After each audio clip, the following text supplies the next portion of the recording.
Hello, officially to day 51. That's right, I actually went back and counted. This is day 51. We're now marching our way towards the 100th episode. On the last episode, or last stream of this really, was day 50. And day 50, we just did some Fire Red. But we're ready to take on the Elite Four there. And then previously, day 49, we hit the dreaded 10,000 on Bulbasaur. Well, seeing as Bulbasaur only likes to be in duel hunts and everything else gets the luck for it, why not hunt one of the legendary Pokemon while I'm at it, since Bulbasaur wants to be obnoxious and mean? So, today, we're starting a duel hunt at 10,000 for Articuno. And we'll be hunting that one in Fire Red, because that's the one I actually have story progression in, because I can't get this Bulbasaur. So, who's going to be the one to pop up first? Will it be the random legendary bird of Articuno, or will it be the random Bulbasaur who's already gone well over odds, entering into 10K? Without further ado, let's begin.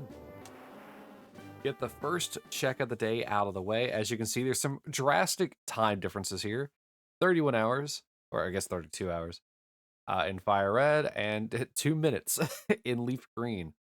It's really, crazy to me that we've already spent, over 32 hours, in Fire Red. Realistically, it's over 32 hours.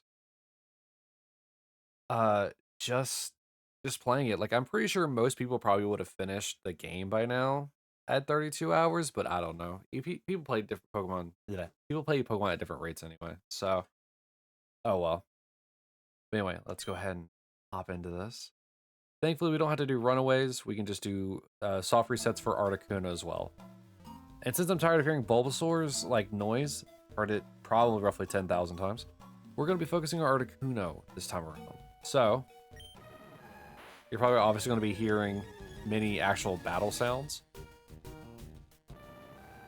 And many of that. So I spent a while trying to figure out different things that I was going to do for the battle with Articuno. From trying to I have the Scyther leveled up, which also I accidentally made a goof, and I forgot that we didn't have a Machamp at any point because that's a trade evolution. And so I ended up doing that off stream by accident, but the only thing I really did was accidentally evolve. Well, I say accidentally, I just forgot that I didn't do it yet. So we now have a Machamp instead of a Machoke, so I added that already to the tally. And then Scyther, ironically enough, because I was going to use Scyther for these hunts because of False Swipe. Ironically enough, Scyther is now my highest level Pokemon, and I wasn't even thinking about that. But yeah, it is level 53 now, which I'm not going to carry it into any of the Elite Four battles or anything like that, because it's not actually trained up or anything like that, or really meant for battle. But I originally did build up Scyther for all these legendary fights, just for me to use Koki or the Pikachu / Raichu anyway, because of Thunder Wave and the fact that I did some tests with this, and I found out that I can do 10 quick attacks before it even faints, which gives me nice clearance in case there's a crit.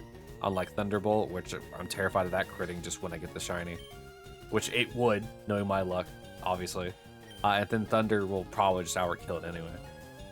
But Thunder Wave also gets me a status effect, so I thought it would be a nice way of doing that. But let's see if Thunder actually does kill while I do the first check for Bulbasaur as well. Alright, so we have no shinies across the board, but will Thunder instantly kill? Thunder won't kill, however, if it crits, it will, 100%. Alright. So that was our first check of the day for both Bulbasaur and Articuno. Yeah, I anytime I go into these encounter battles, I'm always trying to think of what is the best strategy to do for this? Because if it faints, I'm kind of screwed, you know?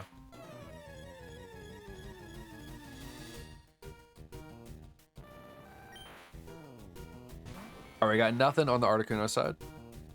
We have Gary taking a sweet time walking over to get the Charmander.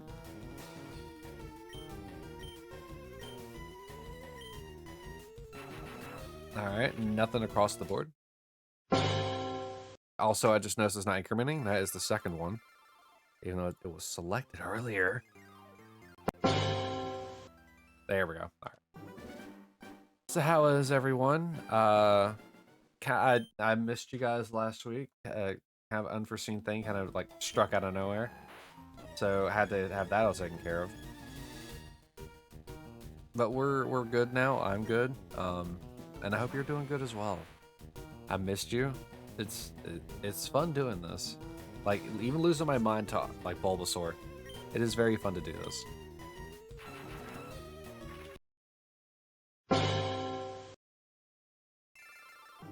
Like even whenever I'm like dog tired, like I took like I don't know an hour and a half nap earlier. I woke up, my eyes are so bloodshot.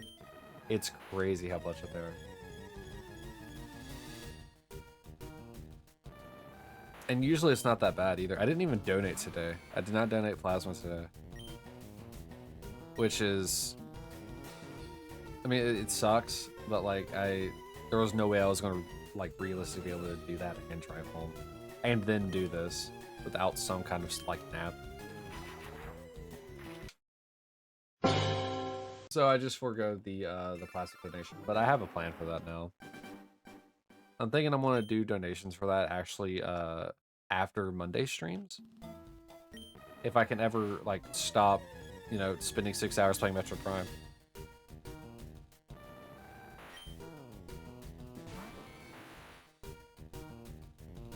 And that way it doesn't, like, interfere with the Saturday stream. And, the other day that I usually would donate wouldn't affect streams either, so... That way I'm not, like, constantly sleep depriving myself. Which seems to always be, like, a constant with me. I'm always giving myself sleep deprivation. But yeah, so, for the hunt, Bulbasaur's obviously started at 10,000. Articuno started at 10.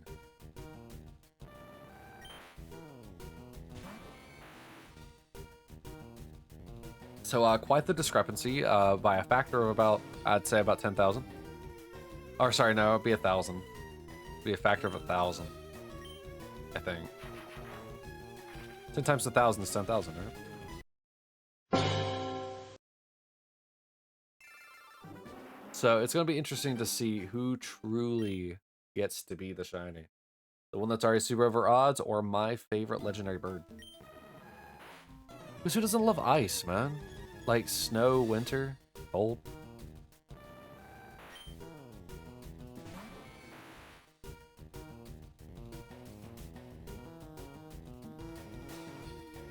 But also whenever I was doing like practice fights for Articuno, kind of forgot that Scyther is weak to ice. Because it being, I think, because I believe grass is weak to ice.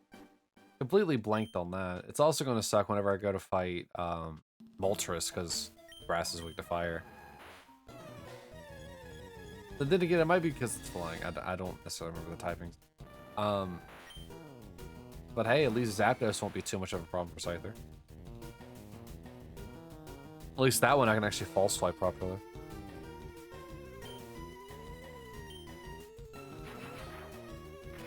Oh, actually, you know what? What I should do, right? What I should do is I should actually wait these out to see if any of the crits actually kill. It will kill. Because if I can find out while we're doing this, if it's going to, if a crit from Thunderbolt will kill, then we might... I mean, that's good information for whenever the shiny does show up. Whoops.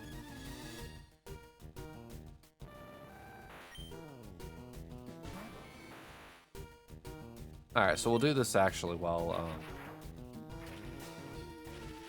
we wait for Gary. Alright, so nothing new over there. I like how he swapped which was doing what. Alright, no shinies today. We're rolling still on 0 shinies, 18 checks in. It feels weird doing 4 games again. It's been a very long time since we did 4. Like, I think the last dual hunt we were doing was for Squirtle. That was many days ago.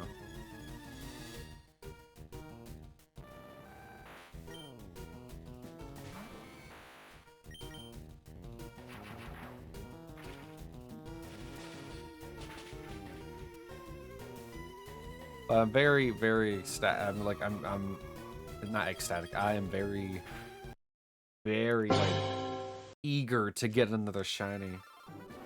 We've been in such a shiny drought, and maybe it would help if I did stream the game more often. I'm thinking that we'll probably do a second Pokemon day for a little while, just like maybe like just like a couple weeks, where I'm just doing it on Mondays.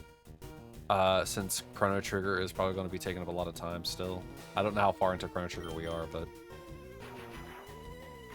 at least that way we're able to see, like, we're able to like potentially get more checks in and see shinies more frequently.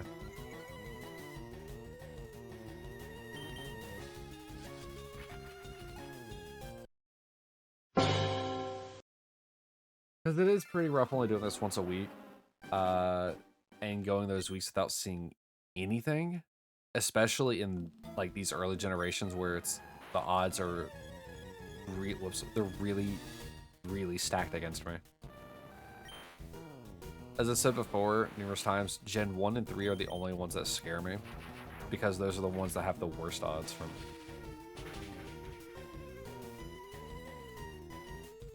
Oh, look, there's the variance in how damage is calculated going on right there. Also stats. Like, well, I don't know, does Articuno have no, it can't have static stats, otherwise it can't be shown. But like, you can see it in play right there.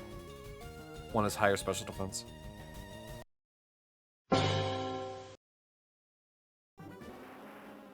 So here's hoping that the Thunderbolted Shiny Articuno like crit won't kill.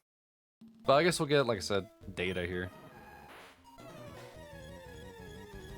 Also, I don't know, this could just be anecdotal, but it feels like Leaf Green is moving faster with its text boxes. I don't know how to describe it. It feels like we're getting through text boxes quicker.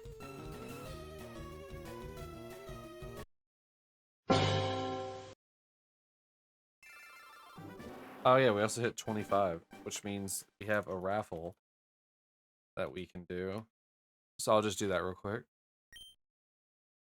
Regardless if anyone's here, I mean, if you happen to be lurking, you do want to join the red orbs. I mean, they're there for you. So officially, because I haven't streamed since the beginning of the month. Lord Whiskers is the one who won the month of December, like I think over 360 red orbs, I believe. Or yeah, 360,000, I believe. I haven't heard what Pokemon they want or what they want to name, but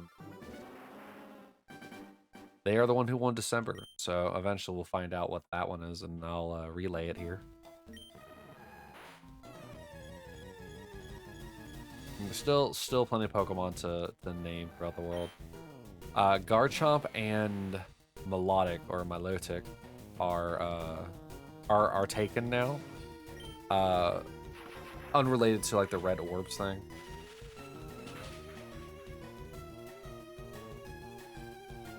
Alright, so see, both of those are super effective. Drastically different damages. I think a crit on the bottom one would have killed. Oh, alright, well, Koki got criticaled on the top, huh? Rip. You hate to see it. Why did Articuno get to have a crit on Ice Beam, but I didn't?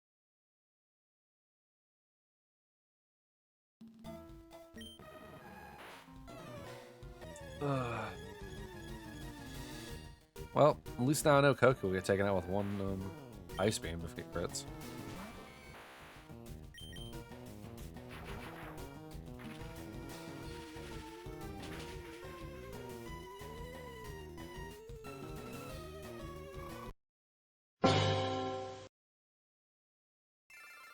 But going like long droughts without a shiny is very demoralizing. I haven't had a shiny in a very long time, even whenever I'm hunting Giratina, like offline, so that way I can get the Masuda Ditto.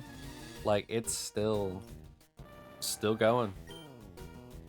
I think it has over 2,000 checks now. But I'm doing those like very slowly. I'm only doing like 50 50 to 100 whenever I start doing hunts.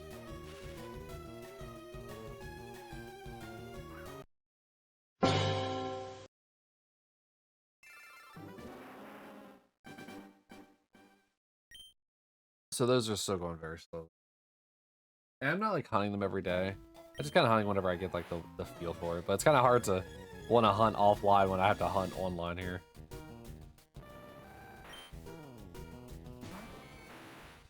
Because I'm gonna have to hunt here Giratina down anyway at some point.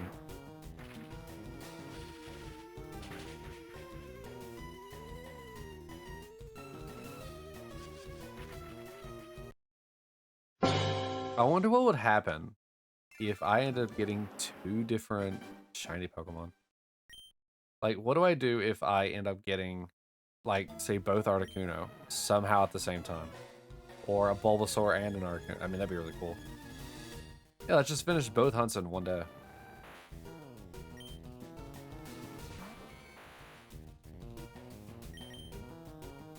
That'd be wild. Also, sorry if I'm a little bit quieter. I do have the microphone a little bit further out. It was drawn to my attention at some point, and it could have just been because Discord being Discord. I was really loud. So I backed it up just a little bit, so I'm probably not as loud, or I'm maybe a little bit further away. And again, maybe I just sound the same and I don't know. I don't have mic monitoring because I feel like I stutter over my words more whenever I have mic monitoring on, because like I can hear myself partially. And I know it's not like on a delay, so it's different. But it rings weirdly in my head.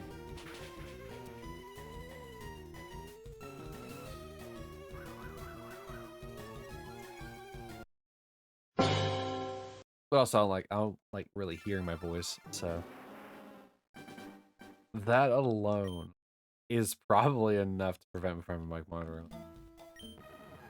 But it really does trick me up pretty badly. I hear a voice inside my head, but it's actually talking out loud.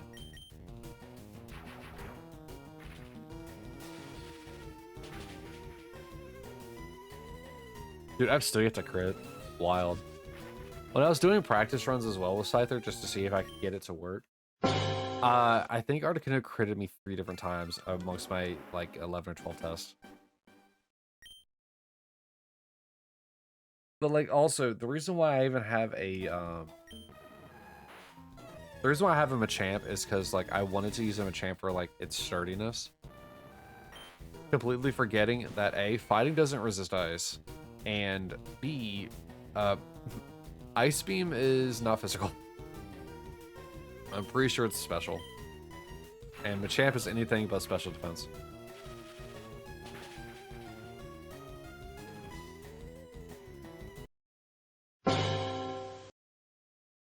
But also, a nice thing about having like 2 different hunts going on the screen is that like I can pay attention to the left side with Articuno while not needing to pay attention to the right side.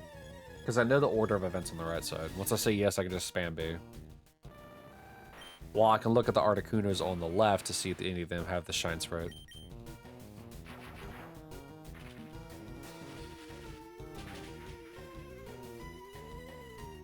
And I'm taking a little longer on resets just to double check the Bulbasaurs.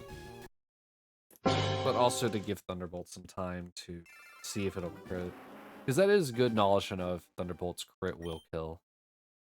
Like if it I don't know how to explain it, but if it gets in the red from a crit Thunderbolt, that'd be really good, because then I don't have to worry about using quick attacks. My goal is just to get in the red with Thunder Wave.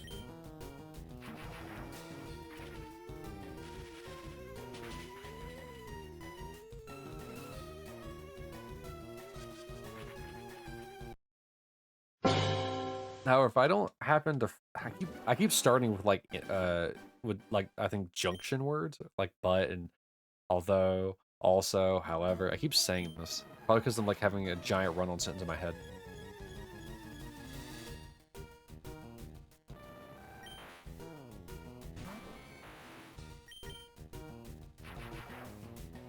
But it does save time on using quick attack, is what I was going to say, I think.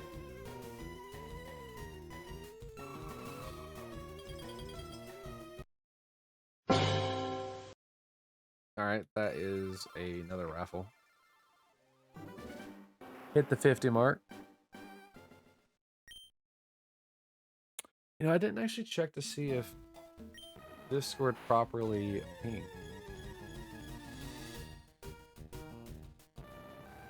Alright, Articuno is good.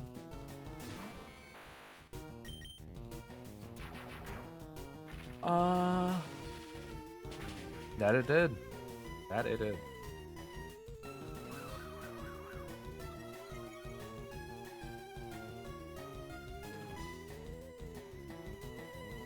But like, I can't remember if crits were like ×2 or 1.5 times in this game.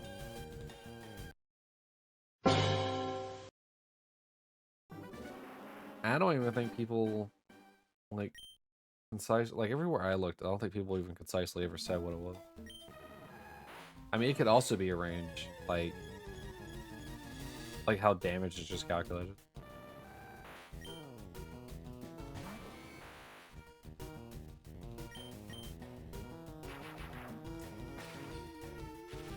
Oh, right. Check the Bulbasaur. Whoops.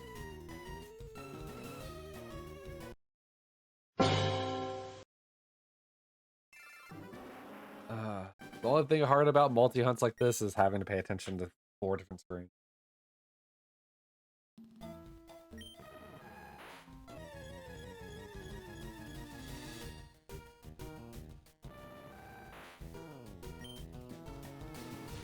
I had my phone go off. Oh, I did actually hear it go off. Oh, poor Kai Pega. Having to stream early in the morning for his Marvel Rivals.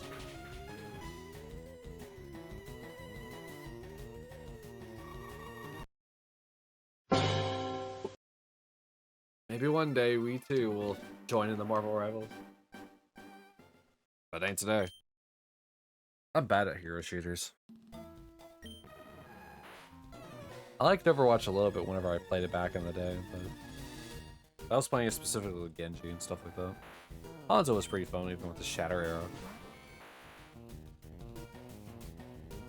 Wait, why are they so delayed?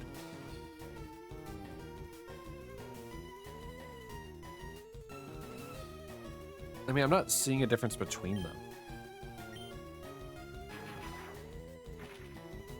I probably should actually check Cerebi before I reset, just to make sure I know what Articuno looks like. Cerebi, Articuno, Fire.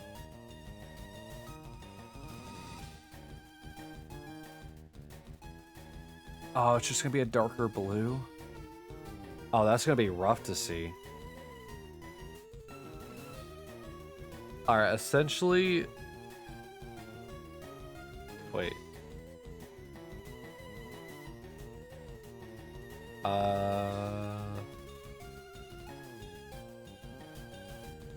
I just need to look up Shiny Articuno. Shiny Articuno. I know he just got... I know it's blue. But is it like just... Is it lighter blue?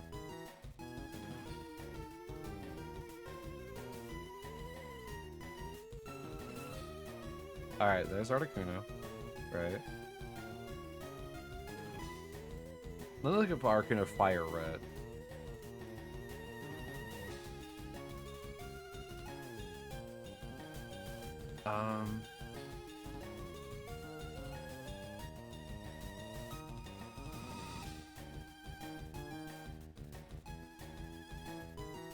Alright, so looking at this, yeah, it gets like a darker blue.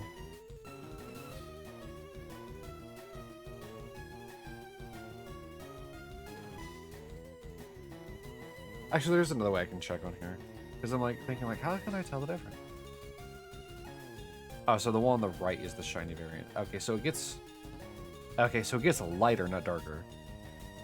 Like, dramatically lighter. I'm trying to like see if there's like any easier way I can tell while like not paying attention to the screen. I mean, not really. He's just lighter. With Emerald, it's a lot easier to see. Same with Sapphire or Ruby and Sapphire. Because for some reason, Fire Red and Leaf Greens is like, he gets lighter, but it's kind of hard to tell. But neither of these look right.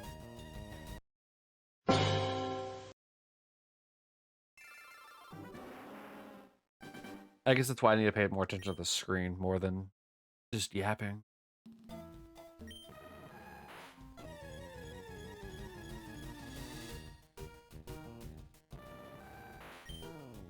Yeah, since I'm mainly looking for the sprite animation.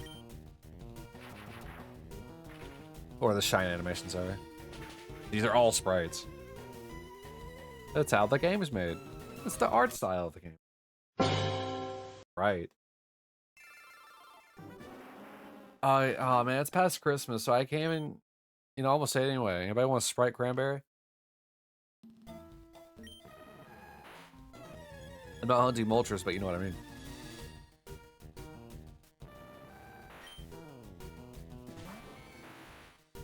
Like, I don't know if it's just because the screen on the smaller, or on the bottom left is, like, smaller.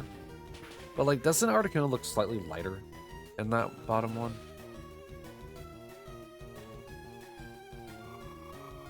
It's wild to me that still have not seen a critical from Raichu.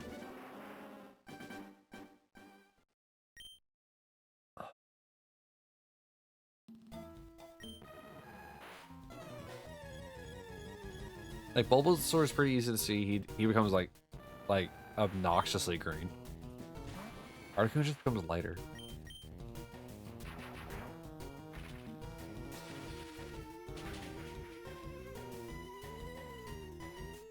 Oh, I got it. Okay, so a crit will kill. A crit will kill. Alright. Which means we were using the quick attack strat.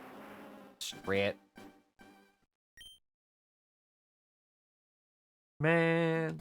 Because if the crit was gonna kill, like at any point, that means I would have to hope for it to have high special defense so that way it doesn't die to it, but oh well. So be it means I can have faster resets for Bulbasaur now.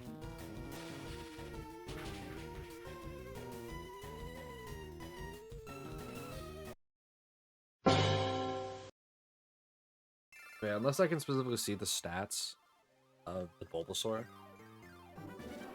Or the Bulbasaur. Of the Articuno, if I find it. To like know if a crit will kill or not.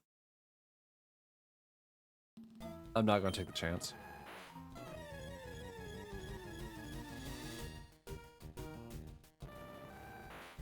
Nothing. Alright.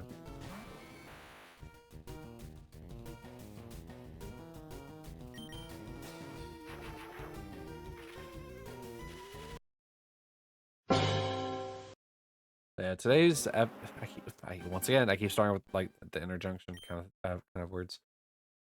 Today's probably gonna be shorter.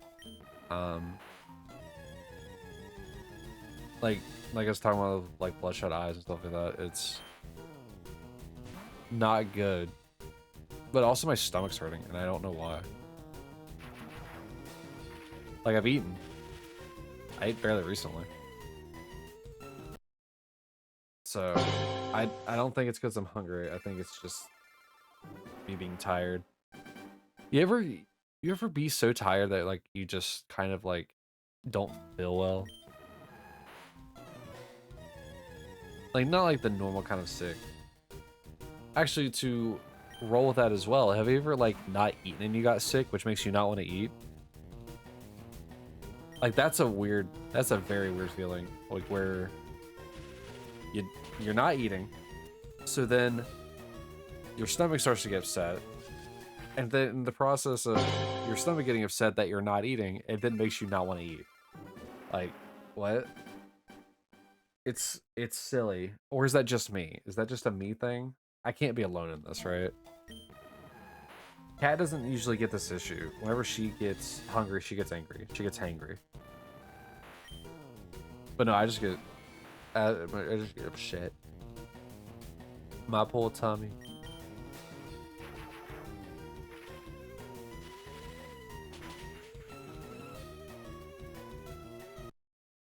I can't wait to miss the shine animation on like the bottom left. Because right now the audio is playing on the top left one.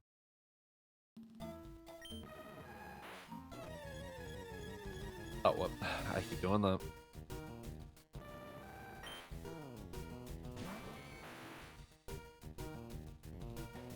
So you'll see here real quick with quick attack, like why it is I'm gonna favor it. Like it does so little damage. So I'm gonna lead with a Thunder Wave. Raffle. I'm gonna lead with a Thunder Wave to immediately get the Paralyzed proc, because it doesn't have anything like rest, so it can't reset its status effect like Snorlax can.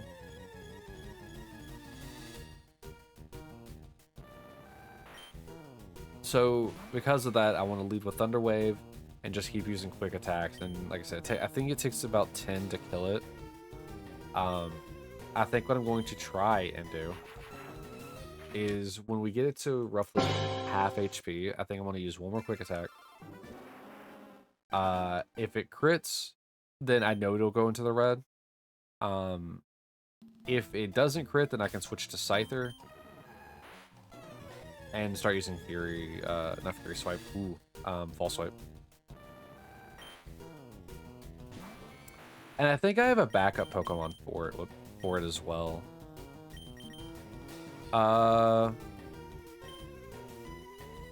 Is it Machamp? No. I thought I had a Crap is too low level. I thought I had a backup for it.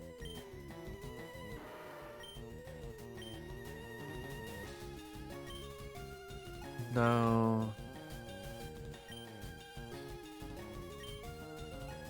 I guess I didn't bring it. There was another Pokemon that I was going to bring that also had False Swipe, but oh well.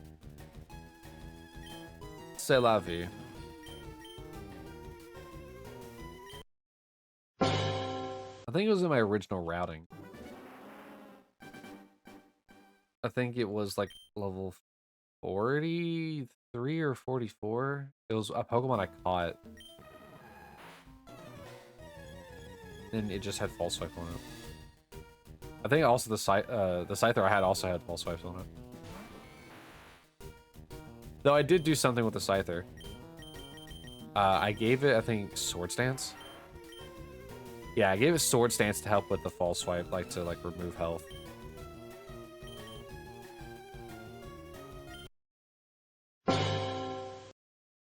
But I also found out from this, like doing the testing with Scyther, that Articuno is chunky. It has a good amount of defense. It can take those False Swipes and those slashes and the whatever the fourth attack on there was. Wing attack? It can take this like a champ.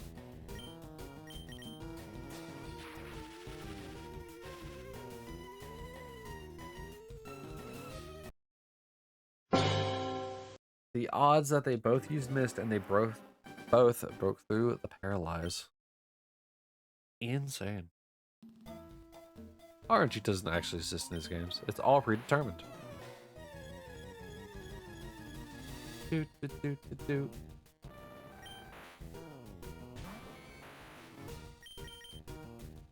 Thunder.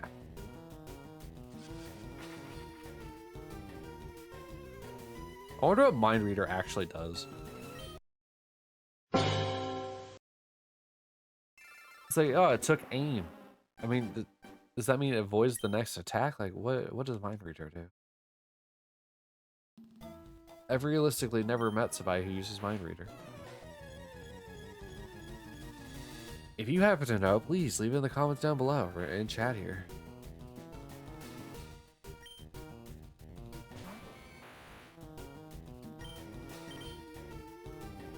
Oh wow, I missed the top one again. I used Mind Reader again too. Yeah, it took aim at Coke. Let's look it up, shall we? What Mind Reader does? Fire red, leaf green. Leaf green. Mind Reader.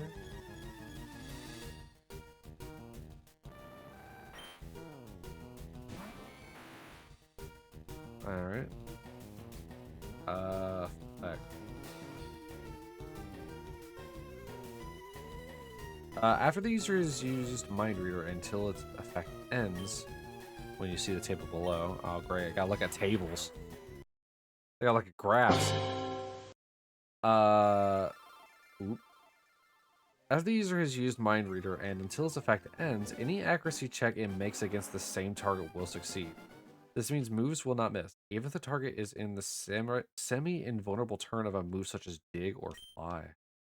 Although this effect means moves will not, quote-unquote, miss, they can still fail for other reasons, such as being protected or Fake Out being used outside the first turn, or be redirected by move drawing moves and abilities. The damaging turn of Future Sight and Doom Desire counts as an accuracy check.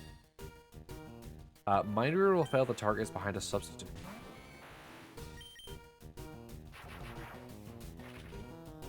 Interesting. I wonder if... Wait, so... Does that mean giving, Oh, Articuno can learn, Oh, what's the ice version of Fissure? Like Frigid Cold or something? I wonder if that would be a good combo to work with. Let me look up one hit kill moves. One hit kill Pokemon.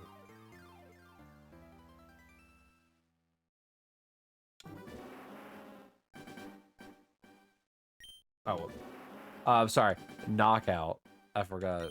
They're called Knockout because they faint. Sheer Cold. That's what it is. Fissure for ground. Guillotine for I guess it's the normal type. Horn Drill, which I guess is another normal type, and Sheer Cold, which is ice. Oh, that's a cute music for Articuno.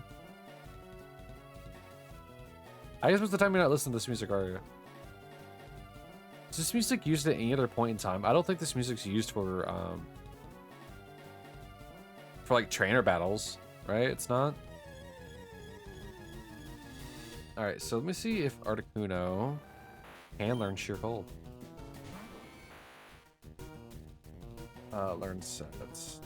Articuno. Oh, I guess I could just check the Cerebi, huh?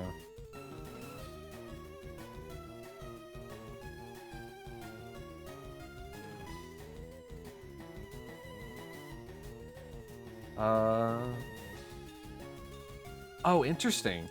Articuno learns Sheer Cold anyway just by leveling up in Fire Red and Green. Oh, and in Ruby Sapphire. Okay. Nice.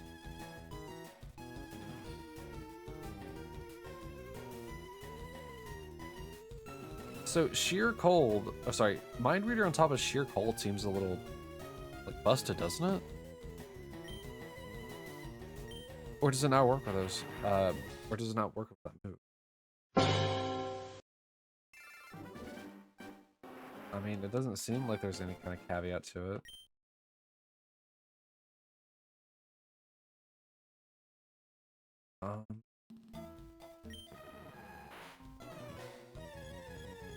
I should look up to see if it can. Can Mind Reader work? Work with one hit KO.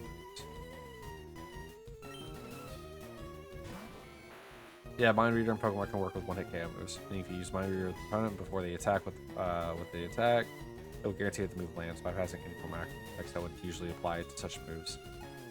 Which is kind of funny. So, essentially, what I'm hearing is that Mind Reader is Gen 1 X accuracy.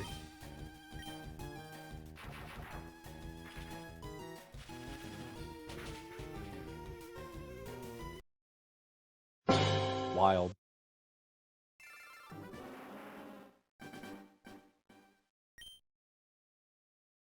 Huh. Mind Reader can be used in part of contest spectacular combinations, using a one-hit knockout move to give an extra 3 heal points if used on the next turn. Huh.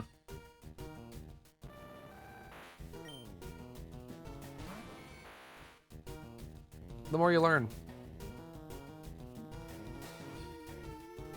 And most of the time, as far as I remember, legendaries aren't used in any kind of like tournament setting, so Mind Reader Sheer Cold isn't applicable for that. Even though other Pokemon can learn it, so I don't. Why wouldn't people use Mind Reader with like Sheer Cold or something?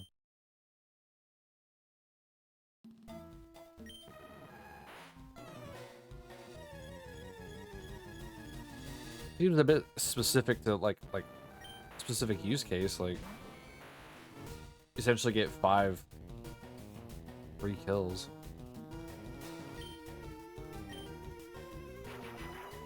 Well, I guess there is also that effect duration, right?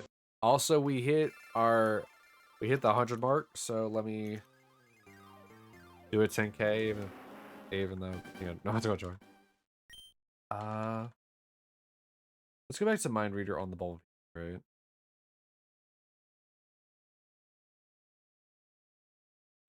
Because there was a chart down here that exactly showed it.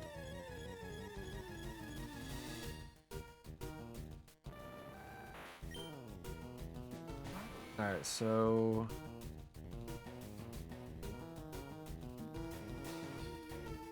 Oh, okay. So in Gen 3, which is this is what this game falls under, the effect expires at the end of the next turn.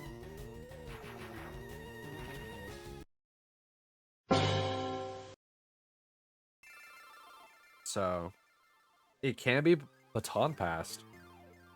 And the effect ends when either the target or the user leaves the field. Interesting.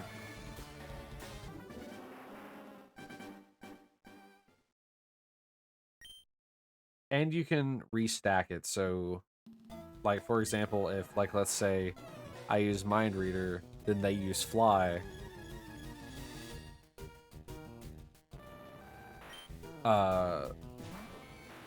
Then I have it applied. Like, let's say for some reason they have Quick Claw, and they go first on the next turn.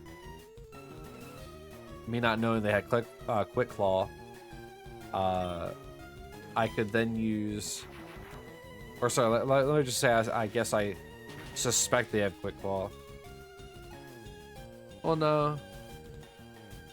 I don't know. Either way, Mind Reader can reapply itself. Even if the effect is active, which is nice. So in one of the future generations, it stops doing that. Which, I mean, I get why, but at the same time, it's like, eh. Sometimes I want to reapply it, you know?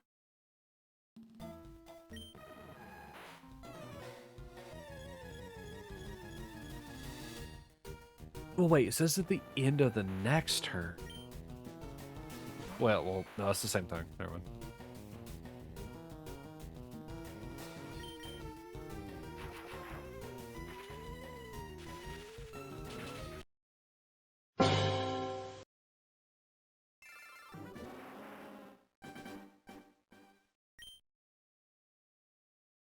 This is pain, man. The Articuno I can forgive. I'm only 100 and some odd checks in. The Bulbasaur I cannot forgive. Why is the starter forsaken me?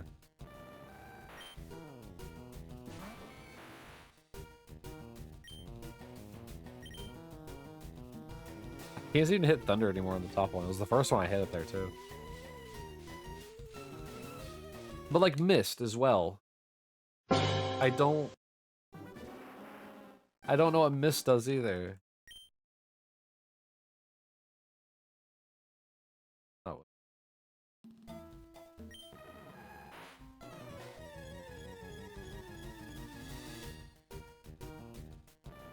Alright, neither of them. No nickname. Alright, so it's effect, and we're in Generation 3. This now creates a Mist effect on the user side of the field that lasts for 5 turns. All Pokemon on the user side of the field are protected while Mist is active. New Pokemon switched in after this grade is Pokemon Fog. While this is in effect, other Pokemon cannot lower the stats. Okay. However, it does not prevent Pokemon lowering their own stats. Okay. So like things like, I guess, Tail Whip and Growl won't work. And Intimidate does not work either. But something like, I don't know, Close Combats, like defensive drops, would apply? is what it's trying to say.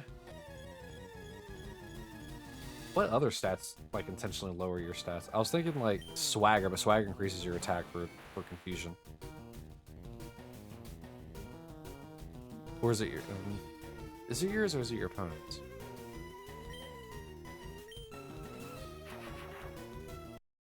Now I'm trying to think of, like, what attacks will lower your own stats other than like close combat and heat blade. No, heat blades makes no sense.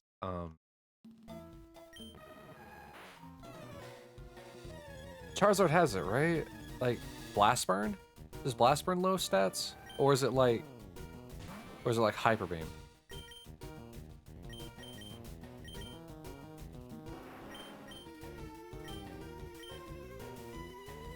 Okay, so it's like Hyper Beam.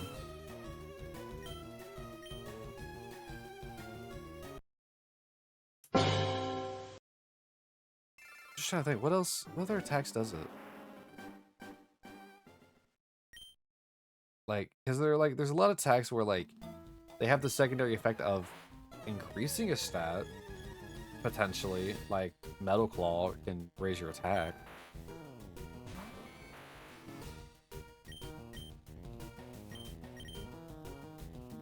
Oh, they both landed. Wow. That's good luck, right? They both landed. Neither of them critted. One paralyzed. I'm just... What else is there? Because obviously there's moves that lower stats of your opponent. Why is close combat the only one I can think of that's self-inflicted? Oh, what? Oh, I must have hit left bumper.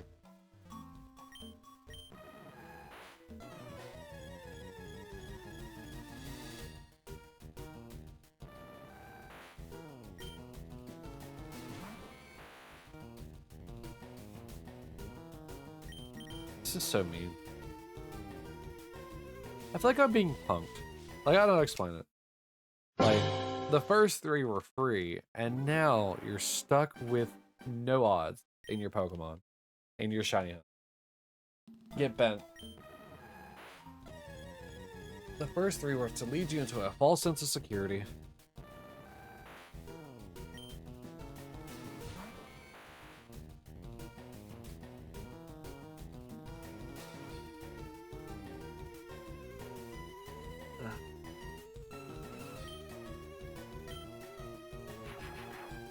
Alright, you know, I used to think I was good at gambling. Or not gambling, I had like good luck. Because I was always kind of like good at like poker or like blackjack. Well, like, this is making me think that I should never play any kind of odds. Ever. I mean, I guess gacha games should have probably proved that to me as well. I lose a lot of my 50-50s in gacha games.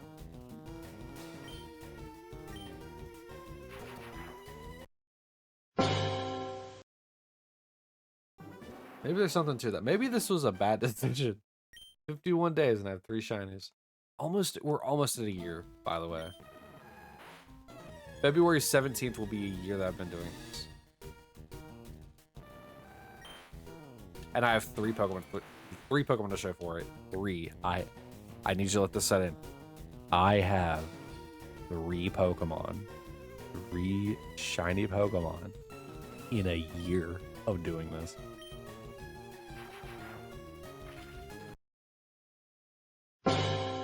Fire Red and Leaf Green are mean games. I'm just glad that Gen 2 is going to be probably the easiest. I'll be a little time consuming trying to get eggs. But like, there's gonna be some trial and error for the egg hunts in Fire Red in Gen 2. Just due to the fact that like I don't know necessarily how long those like eggs are going to take to hatch. It may be a 1 in 64, but it's still time consuming to run back and forth unlocking eggs or collecting eggs and hatching.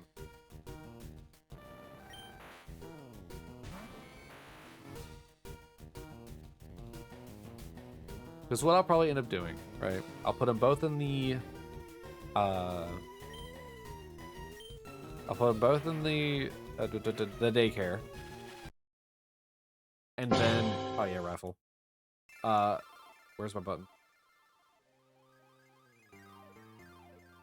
Wait, what?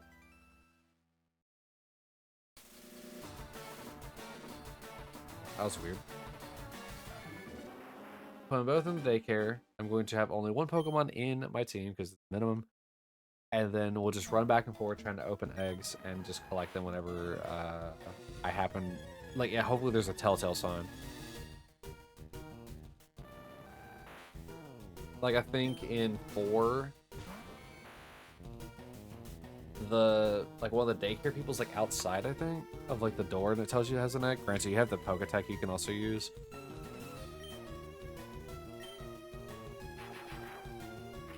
But I hope there's 1 in 2. Otherwise, like every time we come back in the city, every like maybe say 10 times we leave and re-enter the city, we'll check to see if there's an egg.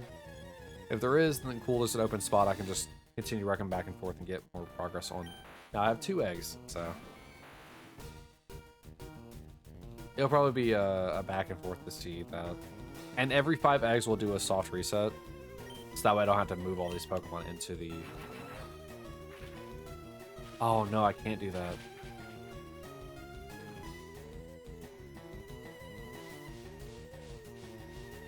Oh well.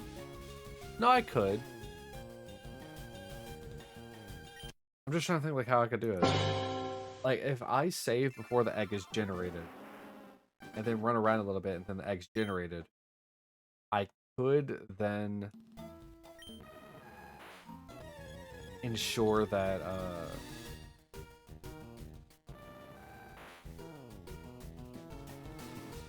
also so delayed.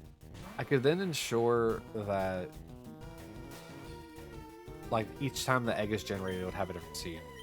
Because I remember correctly, shininess is determined by when the egg is made, rather than when it's like picked up. I'll have to like recheck how eggs work in Gen 2. But I'm pretty sure that's how they work. It's on their end generation, not their pickup. Then again, maybe they're not generated until you pick it up. Who knows? If that's the case, then resetting would actually make the most sense every 5.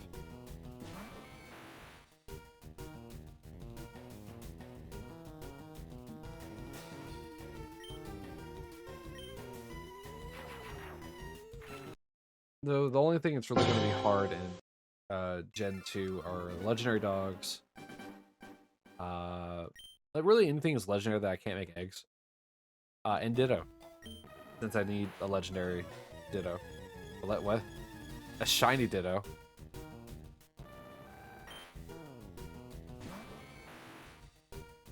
That way I can have a 164 on every Pokemon.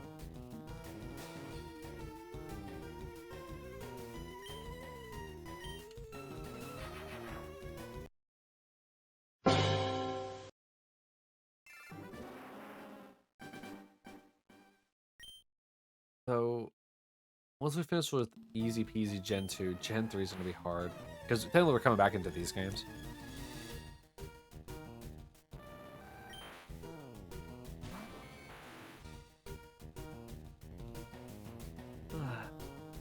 But this is going to be hard because mainly Emerald. Thankfully, there's only a very small handful of Pokemon we have to get.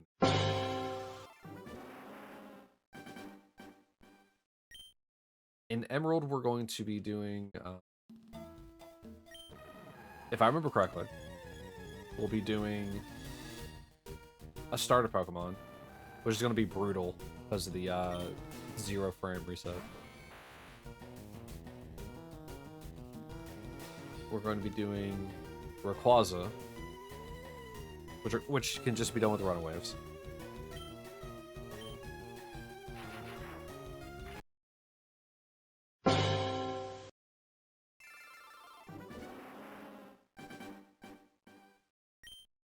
We'll be doing Japanese Mew.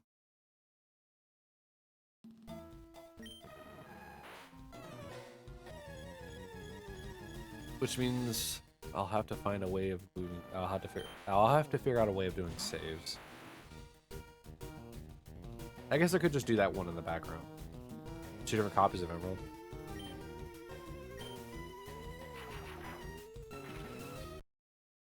So that one might be a little bit more tricky. Now that I think about it. Because while I don't have to, while I only have to play through Ruby or Sapphire, well, I guess that's not inherently true. I could just play through Emerald in English. I didn't think about that. Gen 2 I had to play through 3 times. Gen 4 I had to play through 3 times because all I have a Japanese ditto by that point.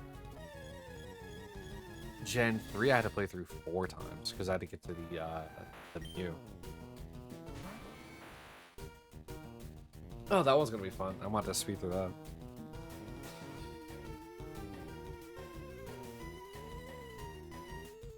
Yeah, so it should just be a starter.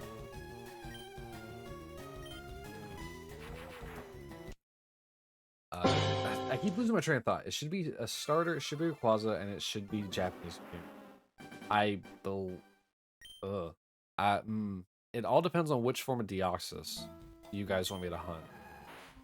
Where it'll either be that, Fire Red Leaf Green, or Ruby or Sapphire. Because I believe Emerald has 1. I believe Fire Red and Leaf Green have 1 collectively. And I think Ruby and Sapphire have 1 separately from each other. For 4 different forms. I don't remember which one's which off the top of my head. Or if I am wrong about which ones has who. But I believe Deoxys is going to be a potential hunt I'm going to have to do in Emerald. All depends on which form. And we'll hold a poll whenever the time comes for Deoxys to figure out which form I'm going to be hunting. Because sadly, since, you know, doing this in doing this in the year of 2025, I can't exactly go get whatever the item I need to get Deoxys officially is. So sadly, that will be like the one thing I have to like mess with, but it'll be okay. It's one of those bend the rules, not break them, because I'm still gonna be hunting it. I just need the item to access it.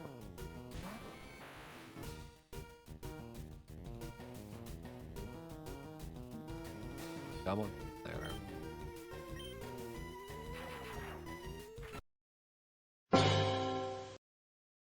Oh, it just occurred to me. We're not going to be able to get, like, Arceus until, like, a Gen 7 or 8? No, 8. It might be 9. It's like 8 or 9. Because Legends Arceus is the long one to get him.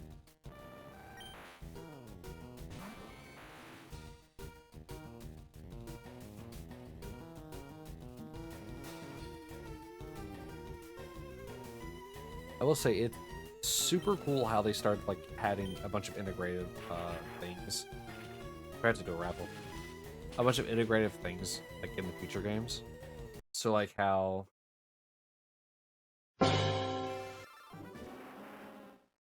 Gen 5 you get Victini or like Zorua or Zoroark. Like it's really cool how you get them needing like things from the previous generation. And so it's really cool that like Legends Arceus has these kinds of things, like where it can unlock different different events from other games based on like progress. Like, oh yeah, you can get Arceus and Brilliant Diamond and Shining Pearl if you just do the quest where you meet Arceus in Legends Arceus. In Legends Arceus, which is essentially just beating the game fully. Complete the true full quest line. Not just the main quest line, but also the bonus main quest line. Which tasks you with getting every Pokemon. If I remember correctly. I think it's every Pokemon.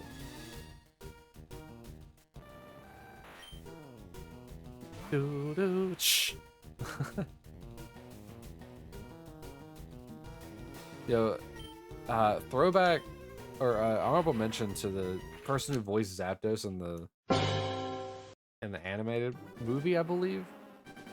Was it movie 2000 with Lugia, right? I think it was that movie, like where it's just some dude voice acting Zapdos just yelling inside of an electric cage. Bro, anime like Pokemon voices are funny. Guzzler especially just yelling. Surskit just going, ah. They're the best. But like hearing Zapdos just yelling, so goofy. And I don't even think I realized that was a thing when I was a kid. That Zapdos is just screaming like an adult. Ah, it's just the voice actors for Pokemon, like voices in the anime are so fantastic. They're like a treasure.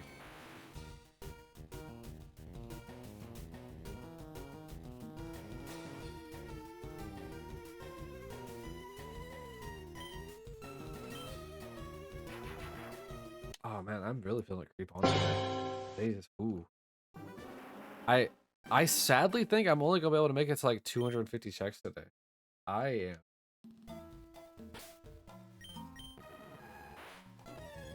am out of it. If that wasn't already aware or obvious. I am way out of it. Holy crap. There's been so many like pauses and breaks because I lose my train of thought.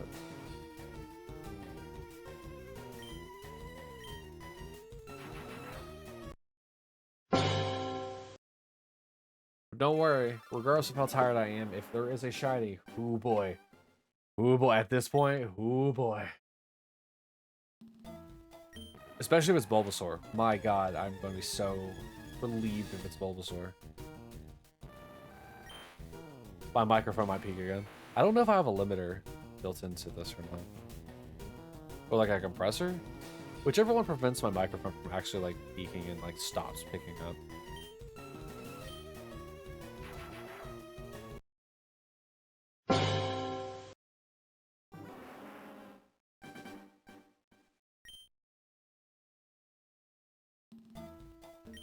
Dude, I wonder how much time we spent in Professor Oak's like laboratory across these 3 games.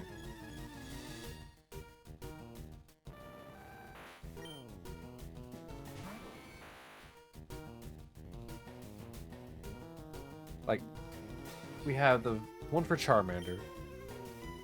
We have the one for Squirtle, which that universe technically doesn't exist anymore. And then we have the third one with Bulbasaur. Like, how much time have I collectively spent in Oak's laboratory? I probably spent more time in Oak's laboratory than I spent in the rest of the areas in the game so far.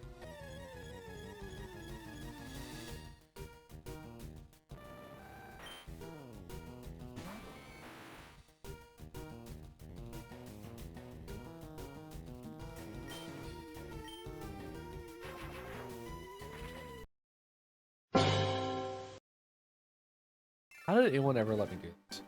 How does anyone ever do this in general? Aside from me. Like, how do some people, like, do these hunts? I'm pretty sure most people are like, why are you doing it here? Just go play Scarlet and Violet, man. You're wasting so much time doing it this way. Other people hunt this game and have far better luck than me. So I want to hear it.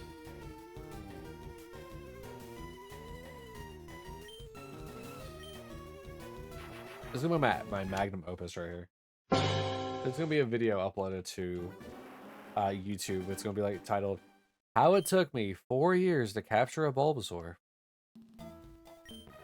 A singular Bulbasaur.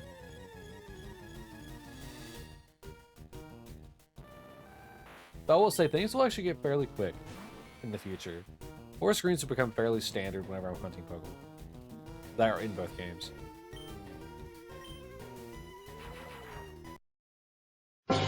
Like when it comes to hunting, say for example, right?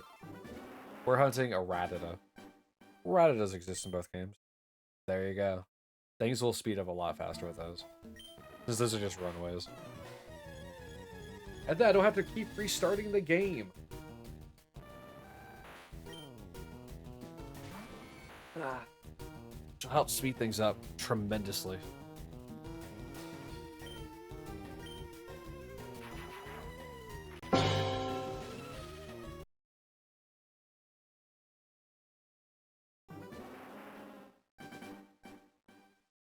Here, how many more soft reset kind of like Pokemon have? Excluding these two we're doing on screen. We have Eevee, Zapdos, Moltres, Mewtwo, 34.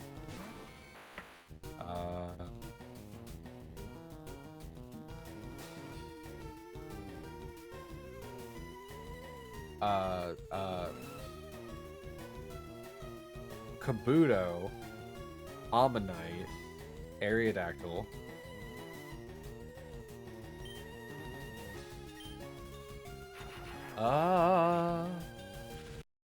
We're up to 7. What other ones is going to be required to soft reset?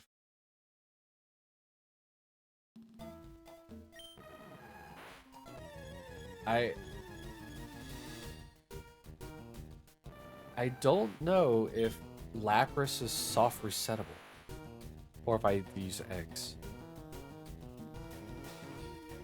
Obviously, Farfetch'd wasn't. Can't reset him. He needs eggs, or it, I guess. It needs egg.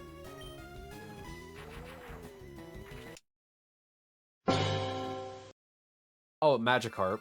Well, I guess Magikarp has 2 ways of getting done. With the soft reset or with the rods. I don't even know which would be faster. With the rod or for the fisherman guy who's selling. I guess I might have to do both.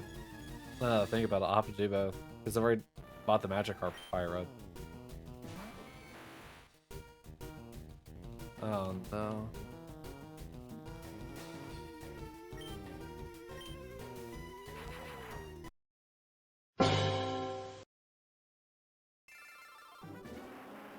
Why did I subject myself to doing that route? Whereas it'll still be 4 checks anyway. Because I think the old rod's going to always fish up Magikarp no matter where I go. Anyway.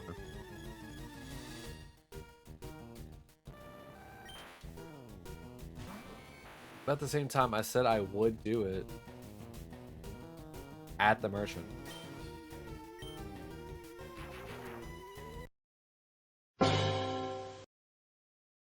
I think I'll do it just to have like a fun little competition with people to see if it gets fished up first or if the guy just sells it to me first. He sold me a shiny Pokemon for 500 Poké$. I'm the luckiest Poké trainer alive.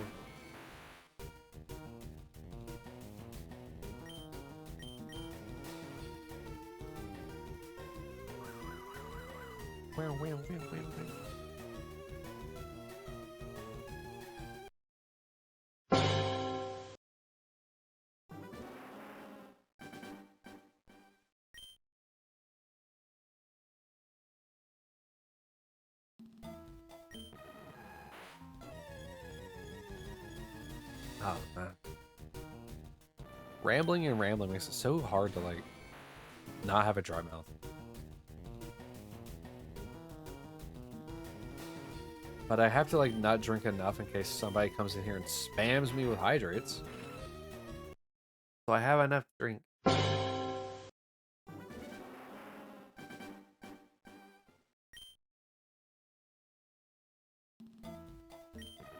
Yeah.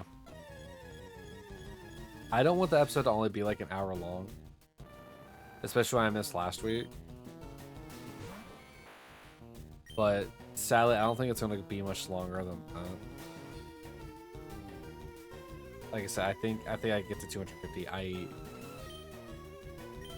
I'm getting more and more tired, which is crazy because it was like 7:30 while I was still at work, and I still felt wide awake, still felt good, still felt full of energy, and then I think like a couple minutes after 8 hit, and I could just feel my body like, yeah, you're running on E now, buddy.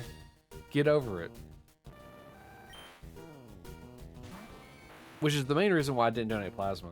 Like I said, I needed the nap, and the nap was not enough. I hope the nap didn't make it worse. Oh no. You think the nap made it worse? There's no way. There's no way the nap made it worse. Maybe because I don't have anyone to talk to. I'm trying to find things to talk about. Yeah, I'm a lonely streamer on here on Twitch. No Corky, no Sal, no Whisker, no chips. What is a lonely streamer to do? Oh well. One of these days I'll stream on YouTube where I'm appreciated. Honestly though, like I need to look into dual stream. I do want to stream. I just don't think my computer is strong enough to handle dual streaming just outright right now. And I'm not sure if that'd be a CPU or a GPU issue. Probably CPU, right? The CPU doing coding? Or is it the GPU? I mean, if it's the CPU, it might be able to handle it, but if it's the GPU, absolutely not. There's no way, what, a 760, right, is going to be able to send, or is going to be able to encode two different, or sorry, encode my video to two different stream sites.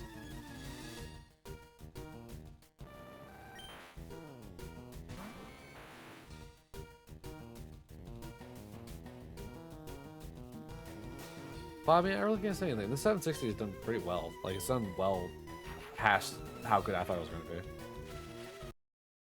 to be. Like, I'm actually able to play Destiny, like, with not, like, absolutely doo-doo, like, quality. Obviously, I'm able to have 4 of these games going at once, which I know isn't much. It isn't saying much, but, like, it's still. 4 of these games going at once is still a little crazy. Not as crazy as the 10 for Fire Red, but I digress. Which is the entire stream today is just digressing and side questing. Shout out and rip to Ronnie. We hit 10,200 resets. Like I said, I think I have maybe 50 more in. I'm having a rough go about it.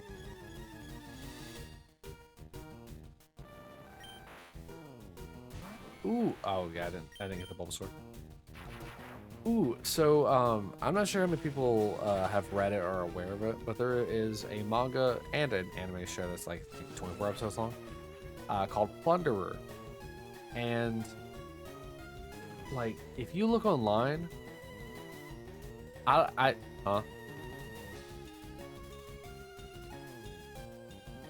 I must have KO'd the Articuno in the other game.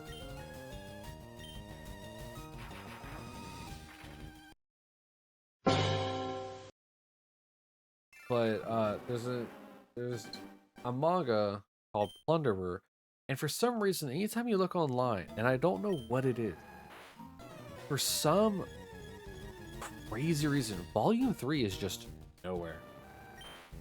Like, in order to get Volume 3, which I can safely say is going to be mine in a couple weeks, I had to have a bookstore owner friend of mine. Like she had to like figure, I don't know what her black magic sorcery is that she was able to figure it out. But she was able to find one over in England, which I would have never thought to look like across the sea for manga for some reason, but also why wouldn't they show up just in general anyway? It's not like I was looking in just US stores. So couldn't find it anywhere. And she, like, I told her, I was like, hey, I'm looking for this book. I can't find it anywhere. Would you let me know if you find it so I can buy it? She says, yeah, no worries. I'll take a look around. 20 minutes later, hey, I found the book and it's on its way. Huh? What? I've spent months looking for this manga. Months looking for Volume 3. Like, Volume 2 is fine. Volume 4 is fine. Volume 8 is fine. Volume 3 is the weird one. And it took her 20 minutes. Now, what kind of, like, magic voodoo, like, BS are you pulling over there to be able to find this manga I couldn't find in months? I need to know the secret of book searching, because, like, could not find it anywhere. But I'm gonna be real happy when I get it. Because Plunder is one of those, like, mangas where, like, I watched the anime and enjoyed the anime enough to the point where, because the anime didn't finish the story, where I actually wanted to get the manga to read it. And that doesn't happen too often.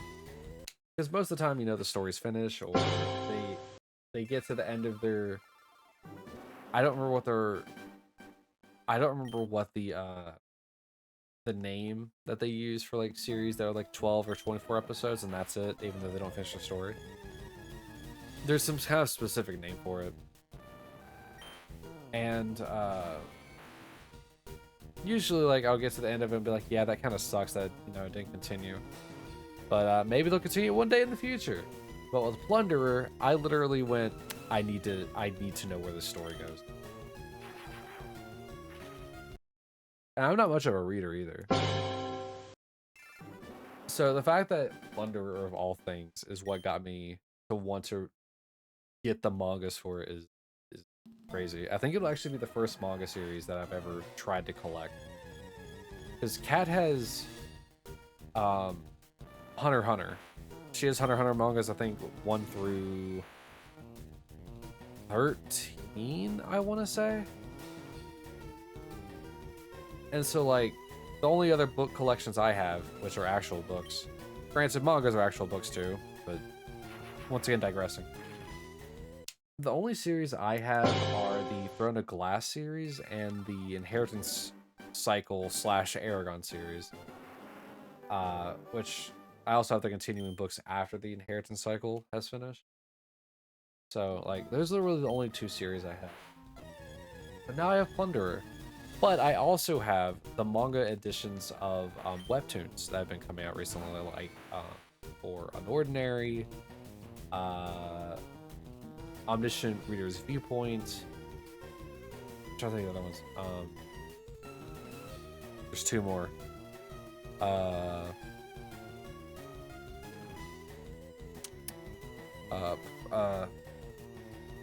Why am I blanking so hard? I'm the Grim Reaper is another one. And I feel like there's one more. Okay.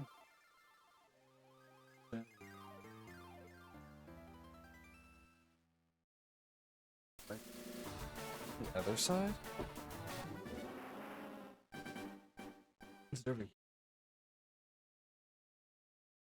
No, that's Unordinary.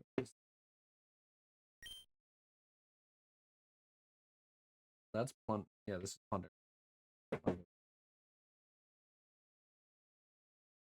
It's floating around here somewhere. There's like a third one that I've been getting, or a fourth one that I've been getting. I just can't remember what its name is. So I've been like collecting those, but those stories are still kind of going as well on webtoons. Sadly, Unordinary is getting into its last season, which really upsets me, because that's what a lot of people's, like, intro into webtoons was Unordinary. Unordinary is one of the most popular webtoons on the website. Like, in conjunction with was it Lore Olympus? Like, that's a really another popular webtoon.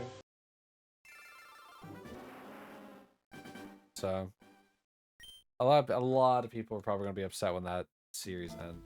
I know I'm going to be. I'm gonna be upset whenever Omniscient Reader's Viewpoint finishes, and that's like only like a fourth of the way through the story. Because that one is based off of like another kind of like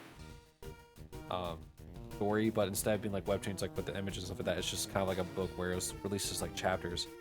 And I think there's 551 chapters, and we're like in the high 100s right now on webtoons.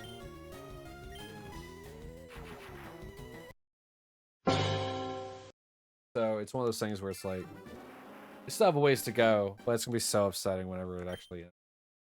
I'm the Grim Reaper. I don't know how much more the story really can go in that. I think there's maybe another season and a half, maybe, because right now I think we're in a mid-season break right now, while she finishes writing the rest of the current season.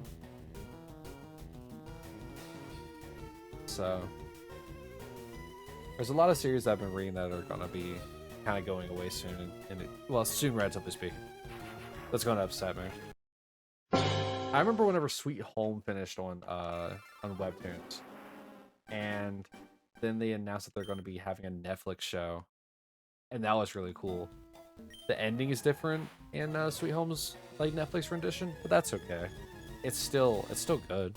It's still a fun little time, little monster series to watch. And then I found that there was actually technically that they released a prequel after that called Shotgun Boy. That was pretty good as well. It's nice to see like at the end of the prequel for it, there's like heavy hints at what all the creatures are in Sweet Home are, and so it was a nice little tie into that.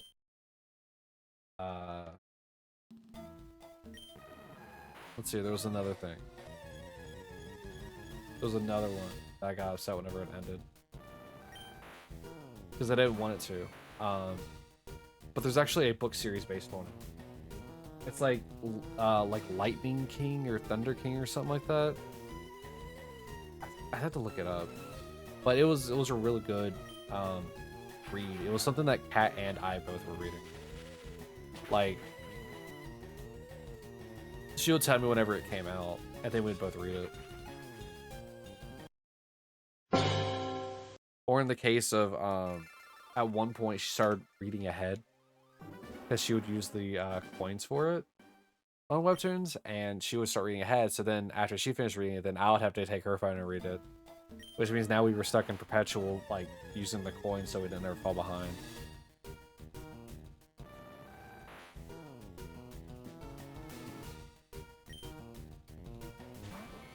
The Webtoons are great. Oh, now I remember what I was going to say. It didn't end, but I think what was it, Tower of God, I believe.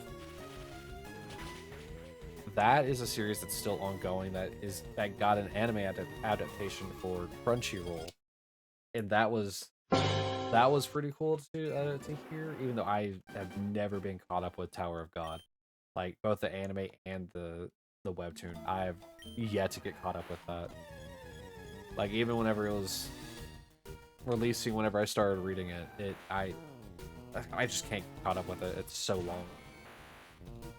But it gives a lot of world building, man. And then, what is it? Omniscient Reader's Viewpoint, to round it all out.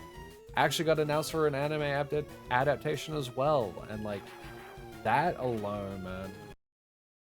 That alone makes me want to actually, like, full send it and try to become, like, a voice actor, because I want to be in that, like, anime. Though I'm sure that they've already figured out who they're going to cast and for what positions and what characters and stuff like that. And I'd probably need like an agent to be like, yeah, this person should, here's a voice role for this person. You think he can work with any of the characters?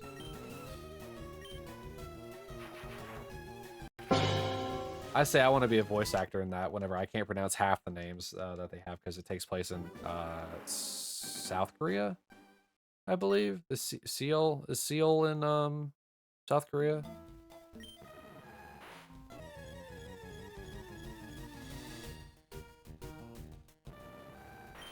Like it takes place kind of in like that kind of like Asian areas, so like pronouncing Asian names as an American who is really bad at pronouncing anything that is English probably wouldn't turn out too well if I tried to voice a Korean anime adaptation.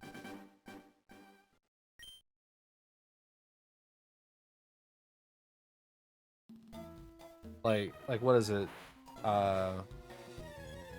The main, well, not the main character, but the main quote unquote character is like, was Jung Hyuk Yu or something like that. And I don't know how to, that's how I pronounce it. Like whenever I'm reading the name, that's how I pronounce it. There is no way that that is the right pronunciation for it. Like I would openly accept you into the stream just to tell me how to pronounce it, like all the names in there, except for like Songa. I'm pretty sure that's how you say her name. Or was it Doc Chikim? I think is what I call the actual main character, and I don't know if that's said differently like with Korean dialects. But no, I would probably like butcher a lot of the names in there. People would be like, "Why did you hire an American person who can't pronounce these names?" I act as if I would ever get hired for it.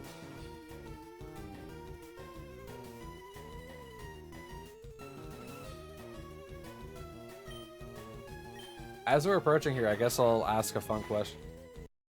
Since if you've come along this far, you probably don't mind my voice.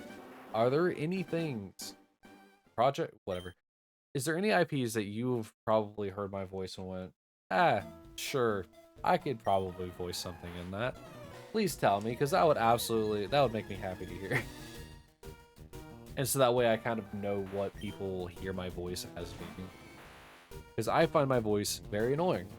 And so I have a hard time with that. So even if I did voice acting, I'd have to really like buckle down and hear myself and practice at it. And that makes me cringe before I even do it. But if I have like thoughts of like what people think that I kind of like, not what I sound like to other people and like what they think I would sound good in, it would help me figure out what it is that I do, what I would do best. Obviously, I joke around and do very terrible voice impressions. Like,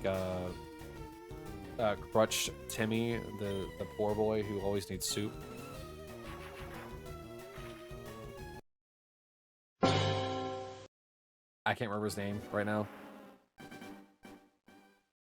But, like, I don't know. Just my normal voice or, like, talking, stuff like that. Like even whenever I'm playing Chrono Trigger, I do the voices just because there's only so much fun you can really have listen to somebody talk, saying all these lines of dialogue, and there be like no change in like cadence and the pronunciation and anything like that. So I think it's more fun to like just that's why I have those voices like Chrono Trigger or like games where I'm having to read, like even in Metroid Prime. I just try to make it fun. Because having the same old voice reading the same thing over and well not over or not the same thing but like reading things over and over and over and it all be the same like inflections, tones and stuff like that. It's that's boring in my opinion. Some people like it, I don't. And so I just try to change it every so often. Even if it means using terrible voice impressions like terrible British accents. I don't know, it's very fun for me. You know what? Here's what we're gonna do. I'm gonna try and get to 300 since I'm rambling anyway. And I didn't realize how much I'd be able to ramble. But I mean, I guess whenever I talk about things that I like, I can ramble for a little while and keep my energy up slightly. Like voice acting. Voice acting has always been a thing that I always want to get into, but don't know how or what I need to even properly do. Because like I don't do vocal warm-ups at all. I know about them because Kat tried to teach me for the longest time with singing. And vocal warm-ups for singing and voice acting are very similar. There are some subtle differences, but they're very similar. And so like if that's what I need to do in order to become like an actual voice actor, like a good voice actor, then so be it. Because like I mean, since being a kid watching Dragon Ball Z and Inuyasha, like these characters were brought to life by the voice actors. Like it made me connect with the characters more because like I could hear the emotional tones that they were putting into these characters. And so like if I could help like spark some kids' joy and hearing a character get voiced and like feel like they can like emotionally connect with characters on the screen, then I would love to do that. But also, just talking funny and just I don't know how to describe it. It's just voice acting would be really cool and really fun, even if I'd be terrible at it. But everything is, I mean, there's a lot of things that would be for fun. Like, what is it? There's a project that Circle wants to do, and I want to voice in that as well. Though he'd have to like give me direction because I have no idea what I'd be doing.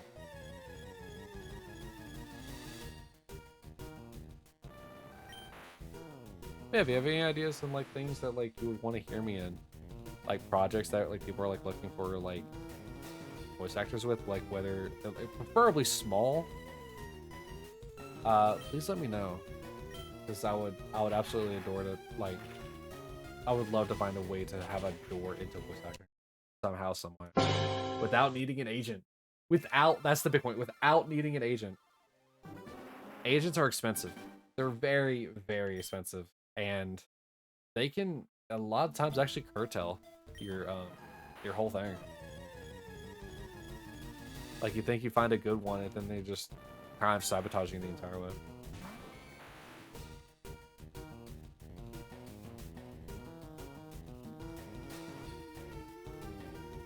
Huh.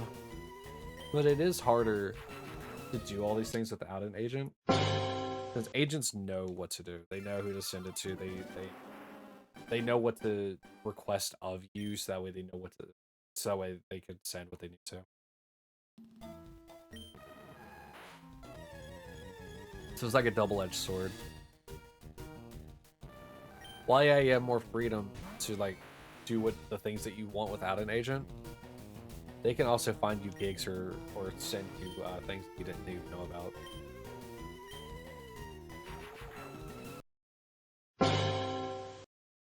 But there have been, I'm pretty sure there's been plenty of voice actors that don't have agents that have just found success because people knew how to get a hold of them, I guess. Like at, say, Funimation. Or even Crunchyroll. Since Crunchyroll does its own stuff. Sometimes Netflix even.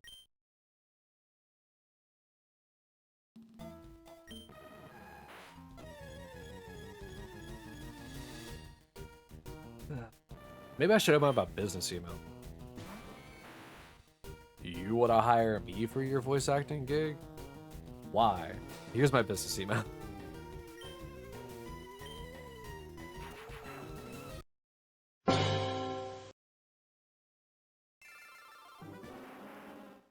So I don't think I could feasibly do a business phone line, since that takes a lot of money to have two. Oh man, have you ever had like a? I say, have you ever? Dual SIM cards are so cool, or phones with dual SIMs are so cool. The fact that you can have technically two phones tied to one phone is crazy. Like, how would you even know which number you're being called for? Like, how do you know like if how do you know it's like a talent agency trying to call you versus like a telemarketer trying to call your personal cell phone? Like how can you differentiate the two? Maybe if I had a dual SIM card phone, I'd know. But that's one of those things I've always been kind of curious about. It just seems odd. I would absolutely answer a spam call thinking it was an actual like offer to do something fun. Like ski down a mountain while also reciting why skiing is the most dangerous snow sport that you can do. Or something. I don't know. This is your PSA that if you can see an avalanche, you are too close to the avalanche.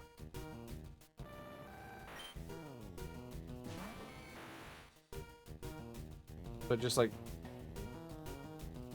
I don't know how people do that. Having having two different phones is fairly easy. Because like, if you have two different like style phones, you can tell which one's which one's work, which one's isn't. But having both have the same phone is wild. You must have some good like organizational skills in your life if you can do that. That or you're just too lazy to buy another phone.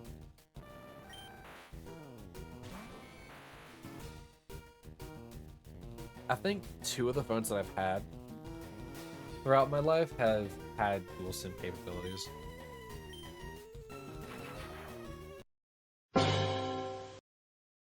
I think and I know it was 1, but because that's the only reason why I knew about it.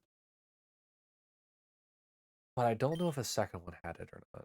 I didn't really look into it after that. I thought, oh, that's kind of cool, but why would I ever do this?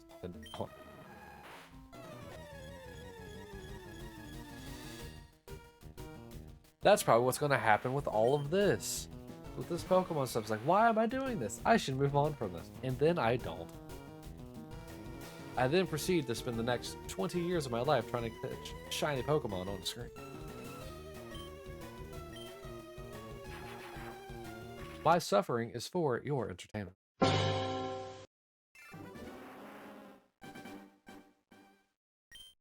Oh, but like, so to go back, another thing that like voice actors are able to do is they're able to judge if a voice is going to work or not for a character. Like whenever they're like, okay, you're gonna be this character, and you're like, okay, let me figure out a voice. They're like this, and this. All right, I'll take a deeper. Let me figure this out. All right, I'll take a deeper kind of more serious tone. And so it's like, how I don't know how they figured this stuff out. I mean, maybe they're getting directions from the directors, like the voice directors, which kind of help them like guide into it. But like, what if you have somebody like that's American and like you want them to do like a British accent, but they're bad at it? Do you just drop the British accent of the character, or do you replace the voice actor, or what do you do in a situation when the director wants something that you can't perform?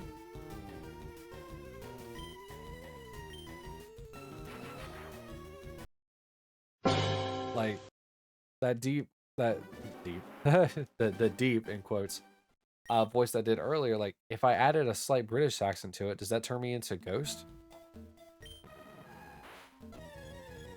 Like, no, it doesn't. Because 1, I'm not that deep. 2, I don't know travel. And 3, I'm terrible British accent. Or wherever he's from.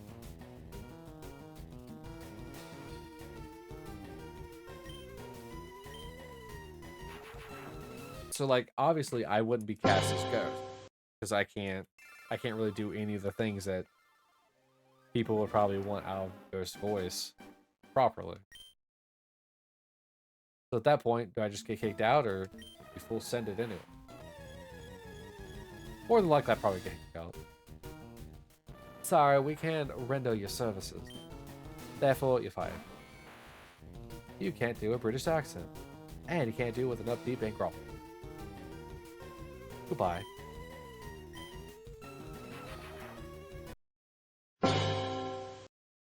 Oh, but like another issue I would have as a voice actor if I was to ever be one is remembering the voice. Like if I don't do the voice enough, I'll forget it. So like Robo's voice in Chrono Trigger, I don't use Robo like ever. And so like whenever we went back to playing it and I had to play with Robo for a bit, I forgot how his voice was. Which is funny because his voice is just robotic. It's just very, very monotone and very controlled. And yet I can't remember the voice I did for it. But I also don't like my voice. So I don't want to go back and watch it to figure out what the voice was. I could probably honestly never make it in the voice actor. Despite how much I would want to.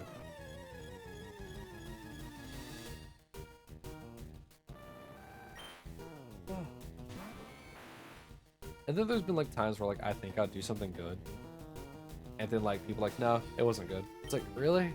All right. Well, screw me, I guess. But I guess I'll just go like writhe in my loathsome corner. I'm gonna cry all alone.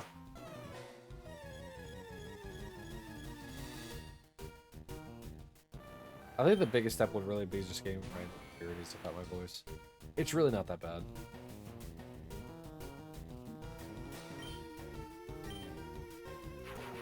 Like, there are worse voices out there. And I am definitely not the worst. Like, I could be mumbling, right? I could be talking like this and you wouldn't even know what I was going to be saying. Something like I was on 480 or something like that. Like, I could talk like that. And that drives me nuts.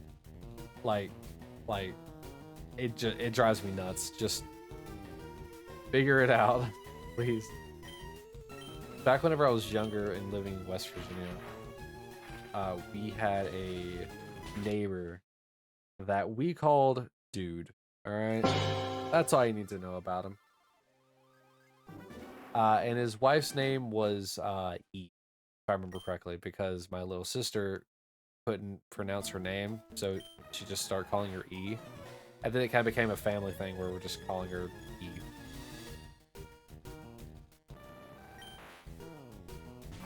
Well, E you could understand perfectly. Like, she talked like a normal person, relatively speaking, in West Virginia. Fairly easy, concise. Words are fairly clearly understood. Dude, however, on the other hand, was very much the opposite of that. He, to me, my dad could understand it. E could understand it. Oh, because she was married to him. But, like, mom could understand him. And I don't know how. To this day, I still don't understand how they could understand him. Because it sounded just like a grunt. It just went... And, like, they would be like, yeah, I know, right, dude? Like, yeah, that's... I don't know why the weather's like that. It's just like... You got that from, like, 3 grunts and a sigh. What do you mean? I'm just losing my mind over here. Trying to play hieroglyphics with grunts and sounds.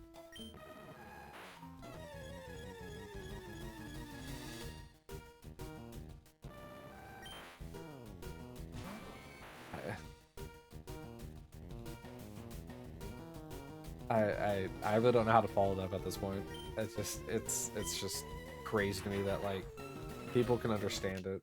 And it's not like I didn't grow up around it. I grew up around it quite a lot because, like, he was our neighbor. And so we would go over and visit him all the time.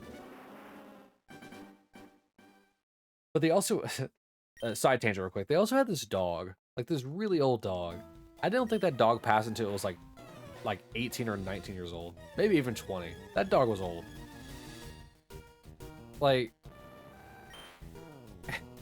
that dog was so old that I'm pretty sure, like, it has outlived me. I am 28. It has still outlived me. I'm, like... That's how old this dog is. This dog was... I don't know, probably 14, pushing on 98. Like... This dog was so old. Very sweet dog. Very blind. But very sweet dog. Eventually it did go deaf, so he couldn't hear, you know, dude's grunts and scowls. Which somehow form, like, complete sentences. But, look, if you know somebody who talks like that, please explain to me how you're able to deduce it. Is it kind of like... Is it just, like, their own personal, like ASL kind of thing? Like, where it's, like, a language that you just kind of work together to figure out what they each mean? Like how,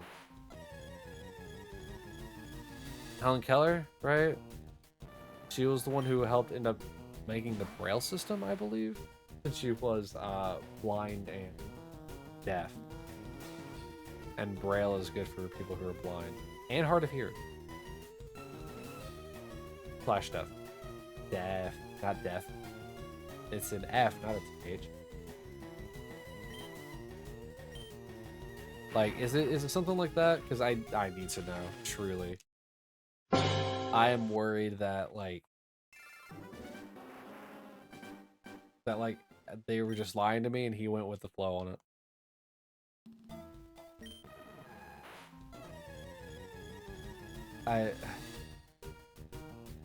I went back there when I was older. I think the oldest I've ever talked to him, I think, was maybe 20, 19 or 20. I think was the oldest. So it's been quite a while since I talked to him. But like, even as an adult, man, I still don't hear it. I still can't figure it out. All right, after all this rambling, we are on the final check of the day. Sorry, it's going to be a shorter stream. I need to figure out the sleep schedule better, because I want to keep streaming on Saturdays, but man, I need to figure out this sleep schedule better. Sleep's been hard this week, so oh well. But also, I'll figure out the platform donation thing, so that way it won't really affect Saturdays anymore. All right, so obviously Articuno isn't shiny, but let's check the Bulbasaur's last check of the day. We're number 300. Nothing. Nada. Zilch. That brings the grand total for Bulbasaur up to 10,300 and Articuno to 310, which I need to edit that now before I forget. Oh, I see what happened. I incremented Articuno one time earlier whenever we were doing increments.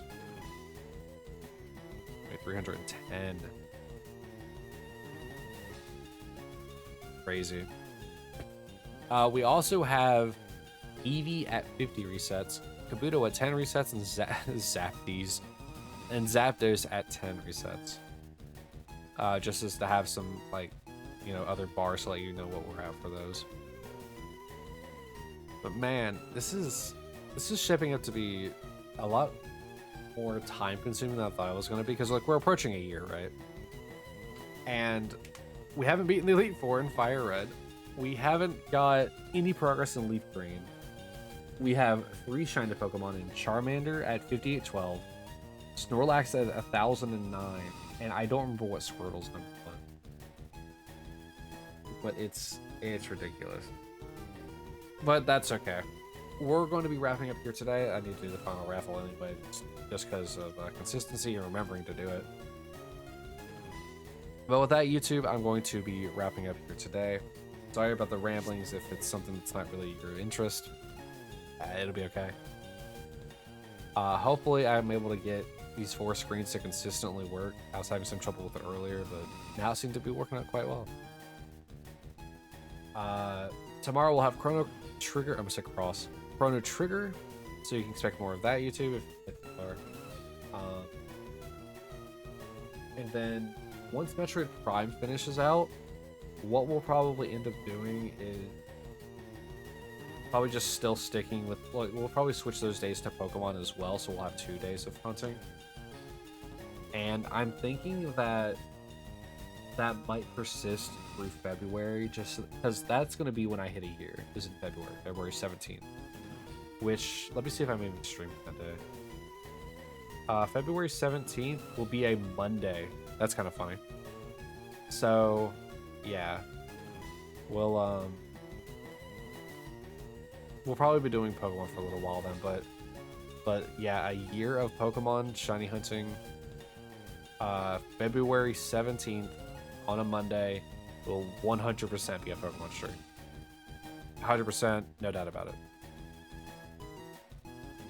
But I don't even know how I want to celebrate that, because it's a year, right? It's a year with 3 shinies so far. But yeah, so we'll see how it goes. Maybe that whole weekend will just be more shiny hunting. Who knows? I don't know. Have that be the celebration. 1 for each shiny. But I guess we'll talk about more potentially as we get closer to that date.